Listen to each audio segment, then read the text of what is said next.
Welcome back to Pursuit of Accuracy. I'm Josh. Today we're going to be testing some supersonic versus subsonic ammo. We're going to be shooting the SK high velocity versus the SK rifle match. So as we all know, this is high velocity and this is something you guys wanted me to test for a while. So stick around and check out the results.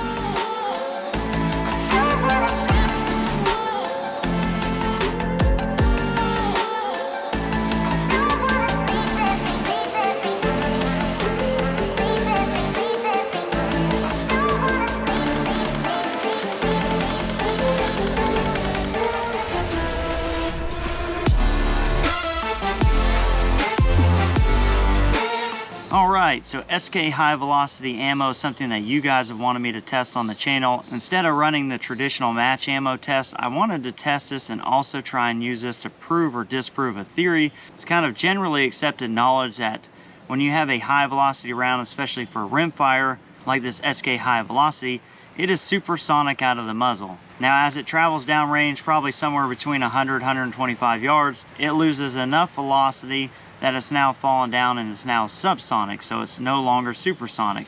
As that projectile goes from supersonic to subsonic, there's a period called transonic. That has a tendency to destabilize bullets. So kind of the commonly accepted rule is that you don't want to shoot high velocity ammo, especially for competition when you shoot out to 300-400 yards, because as that bullet goes transonic, it destabilizes and then it's going to lose accuracy. So I don't just want to test these ammos head to head. I don't want to see if the high velocity will outshoot the rifle match. We're just going to use this rifle match as a control. We're going to test both of these at 50 yards. We're going to shoot 2 5-shot groups, then we're going to move the target all the way back to 150 yards, and we're going to repeat that test with another 2 5-shot groups. What I want to see, if the high velocity supersonic ammo, as it goes transonic and destabilizes, if the groups open up pretty big. 150 yards on paper should be able to tell that pretty significantly. So basically we just want to see, does it trend and kind of stay with the accuracy it had at 50, or does it open up crazy big at distance because it destabilizes? So for this test we'll use the same rifle we always use, that is the CZ457 MTR with the Athlon Helos BTR Gen 2 4-20. I will be calling out any differences I note on these in kind of mils, so that will kind of help you determine how much flatter trajectory that this supersonic ammo has over the subsonic. I expect it to be quite a bit out at 150, and I'm guessing 2 to 3 tenths at 50 yards, but we'll see how that shakes out. So enough talking about it, let's throw the targets out there, we'll get set up and we'll shoot these groups and see what happens. Alright, so we're at the 50-yard target. We're going to start with the SK rifle match. I've already shot some barrel warmers off camera. So we're going to shoot 2 5-round groups here.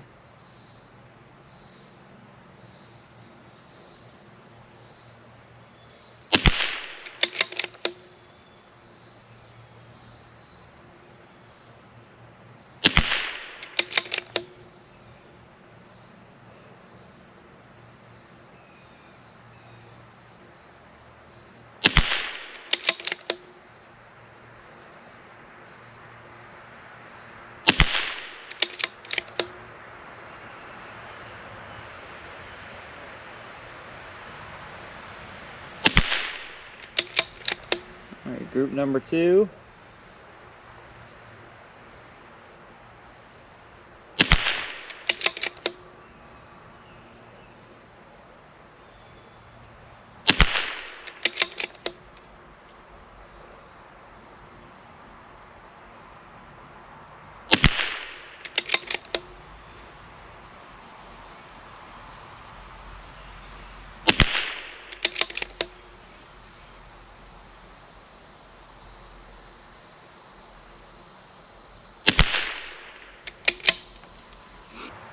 First group was better, second group not too bad.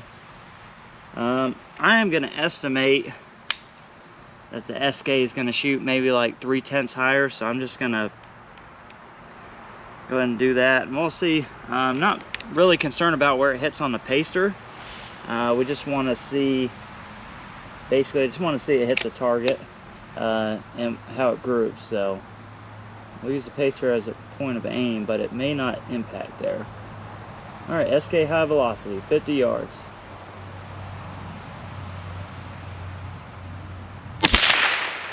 Yowzer. It hit, I'd like to say, it did hit dead center of the target, but holy crap, the noise difference between these two is intense.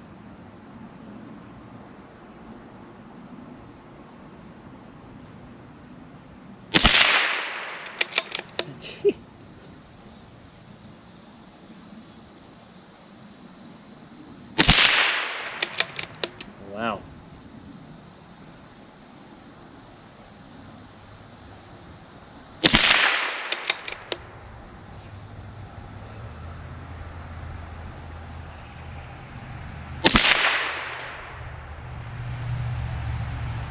It looked like it threw one. Let's see what the second group does.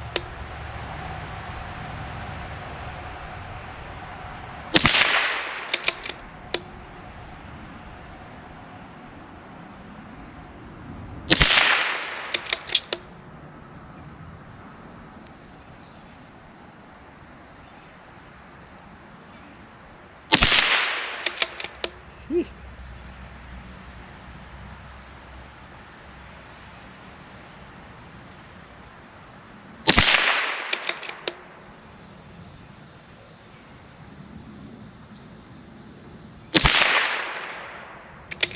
Oh, looks like same thing, it threw one.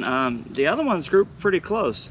So what we're gonna do is, I'll go ahead and move that target up to 150, and then we'll get started again from there. All right, so I have figured out the approximate holds. Like I said, again, we're not really concerned with what the group sizes are in relation to each other. More what the SK high velocity did at 50 and then at 150. These should be somewhat close to the pacers, but they're not going to be perfect. And I've also had to flip the target upside down, so the SK rifle match, which we're shooting first, will be on the right side. So I'll shoot the right. Let's see. Yeah, I'll shoot the farmost right target first. Here we go.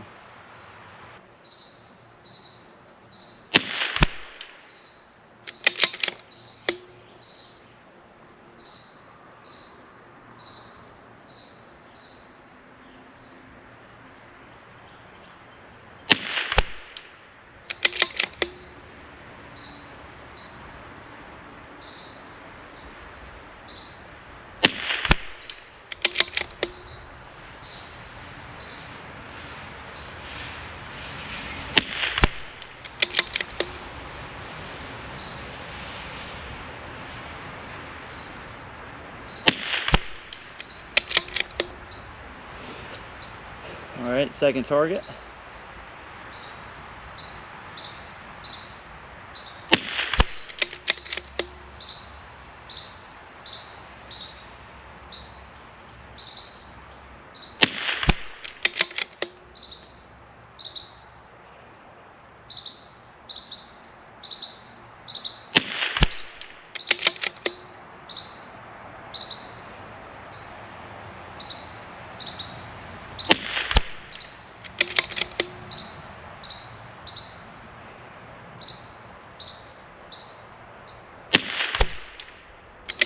Now, I can't see these impacts from here. I mean, 150 yards, 20 power. But I'm holding the same point of aim for the point of impact, so not really sure how it's doing. Let's see, I think I was all the way down here at like 2.4. These may be high, which is fine. So this is going to be the SK high velocity. I'll start again on the right target.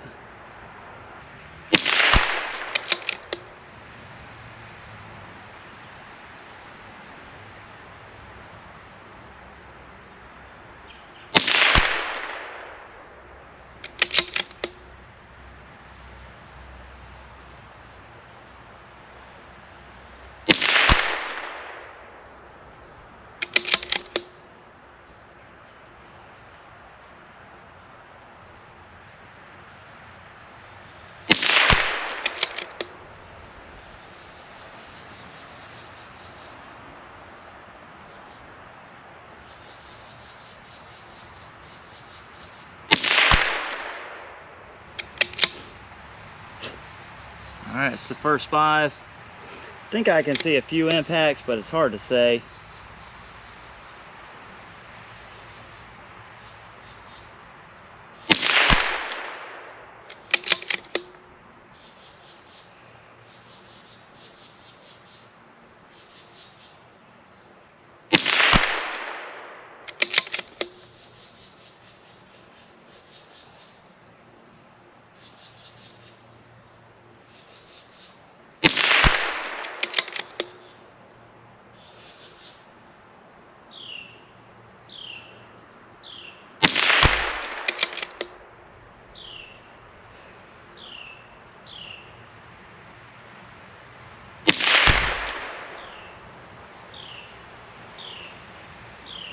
All right, I think I see that those are patterning just a hair low.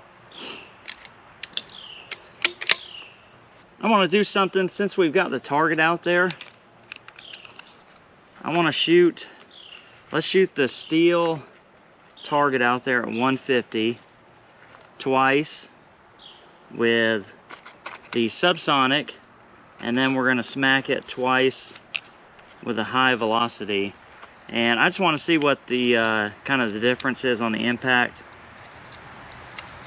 So I think I was low initially, so I think the high velocity should be at 2.5, and this was 3.8. So that's 1.3 mil difference in elevation out at distance. So let's see if we can hit that. Let's go for the square. Alright, so we'll shoot the square twice. This is going to be the SK rifle match, the SUBSONIC.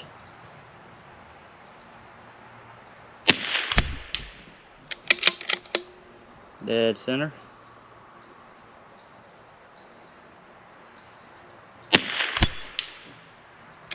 Alright, it does okay. So, and then 2.5, let's see if that works. This is the high velocity now. There we go. So it really doesn't hit that much harder, honestly. I was kind of expecting a big difference in how hard it would hit the steel, but it does whack it a little bit harder. But let's finish this up. I'm going to go grab that target, and we'll measure it up and see what happens. All right, we got that target from downrange. I'll throw up a still picture for you guys so you can see what we're talking about a little bit better. So at 50 yards, the SK rifle match basically shot on average around MOA. Now, the high velocity, it ended up shooting nearly 2 MOA. Now, it shot pretty good. 4 out of 5 rounds were basically the same. They were shooting very good groups, but we always had that one flyer that opened up the group. So now, once we went out to 150 yards, we can see that the SK rifle match pretty much maintained its accuracy. It shot about 1 1/4 inch at 150, which is less than MOA. Did a good job. So it actually, I think, improved a little bit at 150 versus the 50 yard. Now, what really surprised me is that the SK high velocity, which almost shot 2 MOA at 50 yards, shot basically 1 1/4 inch on average at that 150 yards. It basically shot right with the SK rifle match. Honestly, I was not expecting it to perform that well at 150. I thought it was going to open up. So yeah, pretty surprising groups there. You know, honestly, it really changed my mind. I don't really care for the high velocity, and most of that is because it's super loud. I don't think the whole destabilization thing really applies here. Obviously, it didn't on our test, and I would not worry about shooting that long range. Now, we may stretch it out even further at some point and see maybe further downrange it does destabilize, but based on this, I don't really see that happening. Anyways, enough rambling. I hope you guys liked the video. If you did, throw it a like. If you're not subscribed, please consider doing that. It sure helps us a lot. I do have a Patreon account. You'll see that link down and below. For those of you who do support the channel on that, I really appreciate you. If there's something that you want to see us do on the channel, drop that down in the comments. Let me know. As always, I appreciate you guys, and we'll catch you next time.